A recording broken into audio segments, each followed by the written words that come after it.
Il y a quelques mois, j'avais fait une vidéo sur les pièces de torture. Ces pièces très intéressantes pour tester votre machine, ses capacités et aussi tester vos différents filaments pour avoir la température optimale par exemple. Elles sont toutes très bien, mais je trouvais qu'elles étaient toutes longues à imprimer et il y avait soit trop d'infos sur la pièce de torture ou il en manquait toujours quelques-unes que je trouvais intéressantes qu'on ne trouvait pas sur les différentes pièces accessibles sur internet gratuitement. Par exemple, il y a rarement le système du print in place pour vérifier le jeu à une bonne impression.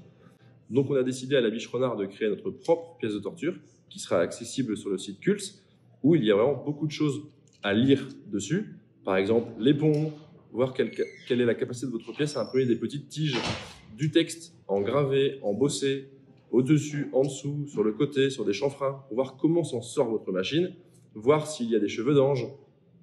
Et puis surtout, le print in place, ces petites pièces qui s'impriment donc en monobloc, en une seule fois. Et si votre machine est bien réglée et vous avez la bonne température pour votre filament, elles sont censées tourner directement, être amovibles, mais bloquées dans la pièce.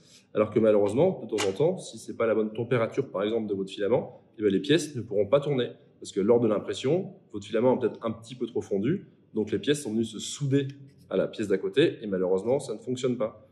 Et puis ce qui est intéressant, c'est qu'on a fait ce système pour qu'elles puissent s'empiler les unes sur les autres. Comme ça, si vous en avez imprimé plusieurs sur vos différentes machines ou vos différents filaments, vous pouvez les garder en notant en dessous, par exemple, quel filament, quelle température, pour vous faire une base de données et savoir toujours quels sont les caractères spécifiques à mettre par filament, par machine, pour avoir une pièce optimisée. Cette pièce a été prévue pour être imprimée en qualité standard, c'est-à-dire en hauteur de couche 0,2 et en largeur de ligne de 0,4. Et surtout, imprimée bien sans support. Ce fichier est donc accessible sur notre page Kulz à la Biche Renard, donc pièce de torture. N'hésitez pas à le télécharger et à faire des tests avec et dites-nous ce que vous en pensez. Ciao tout le monde!